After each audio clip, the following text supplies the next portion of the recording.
পুরুষ মানেই টাকা। আর পুরুষ যদি টাকা ইনকাম না করে তাহলে সে পুরুষ হতে পারে না এবং সে পরিবারের কদর কখনোই পাবে না।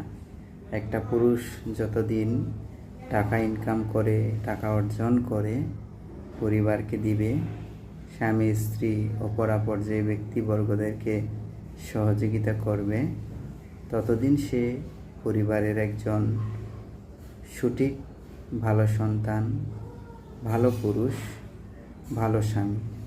কিন্তু সে যদি একটু কষ্টে থাকে বা কষ্ট পায়, তার যদি রোজগার করার একটা সোর্স না থাকে বা ইনকাম করার যে পথটা সেটা কোনো কারণে যদি একটু এদিক সেদিক হয়, তাহলে সেই পুরুষ পরিবারের বোঝা